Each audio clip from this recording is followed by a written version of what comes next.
Hiya. Right, we are going to change our focus for the next week. I've decided Arctic was beginning to peter off in their interests.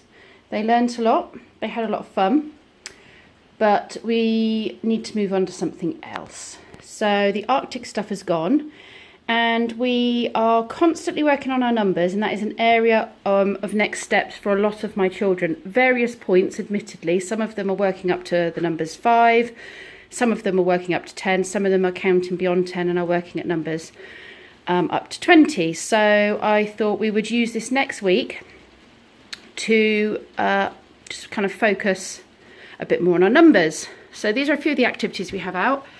I have some beads on the top shelf, just counting manipulatives. They can use them in various ways. There's a tray behind with a number line on, so they can count them along the number line. They can roll die, and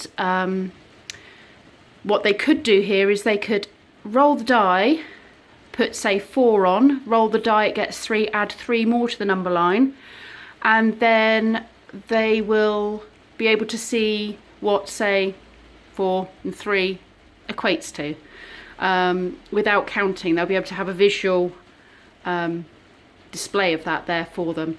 So that's one of the activities that I have out.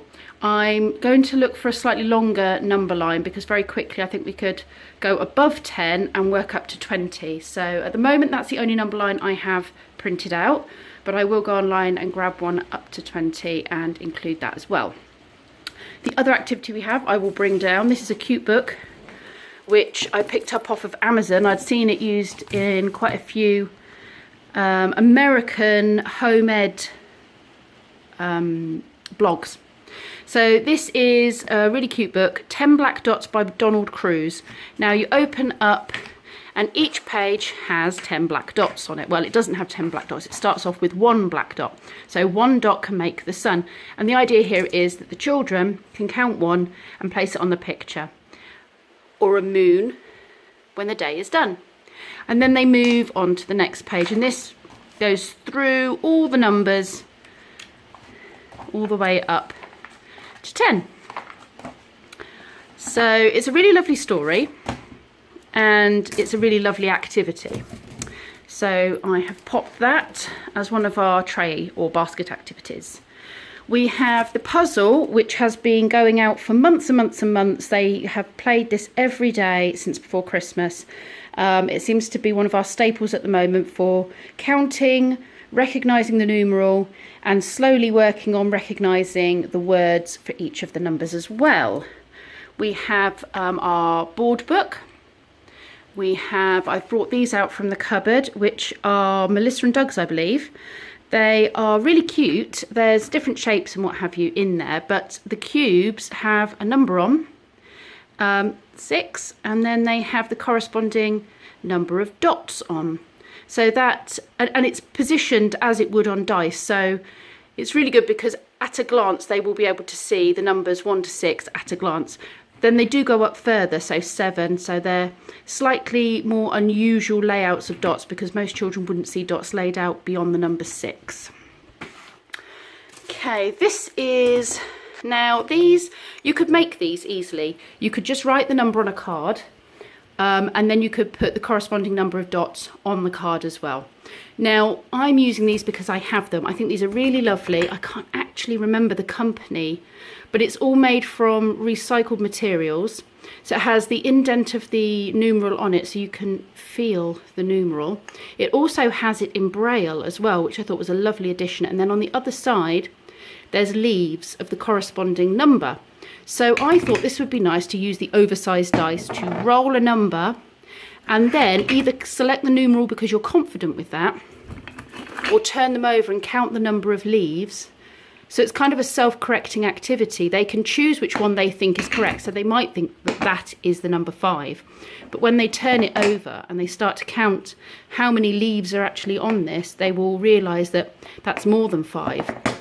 So it's self-correcting. They will realise themselves that's the wrong numeral and they'll have to have another look. So that is that activity. This is another puzzle that you've probably seen an awful lot in my blog and on my vlogs the last month or so. This is our numerals puzzle. This is aimed very much at the younger children, but the older children do still enjoy it. But my toddlers and babies are really enjoying it.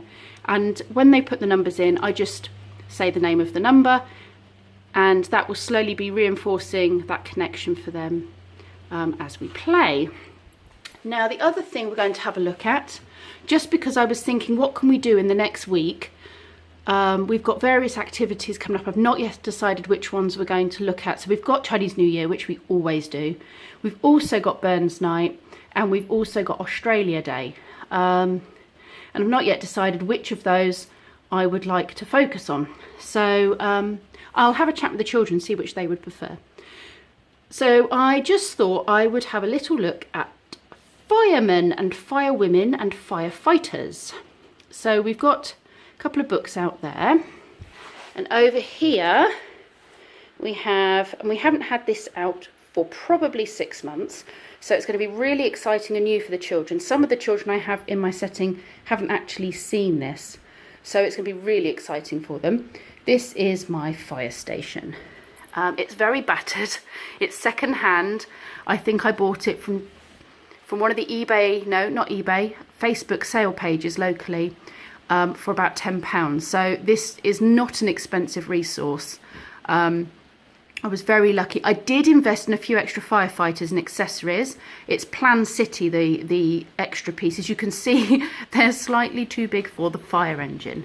So, which is just as well that because we lost the lid of the fire engine, it broke.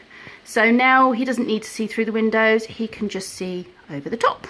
So that's worked out quite well. And then I just ran up into the loft and grabbed some dressing up, just a little firefighter's outfit I had, and I've got a couple of hats there. So we're going to just have a look at what firefighters do. We've seen quite a few fire engines go past recently. So actually this would work quite nicely. When we were driving the other day, a fire engine came past us. So it, I think, probably will be quite interesting to the children. And it's not something we've looked at, like I said, for probably 6 months or so, and some of the children here have never looked at it with me. So yes, that is what we will be focusing on this week.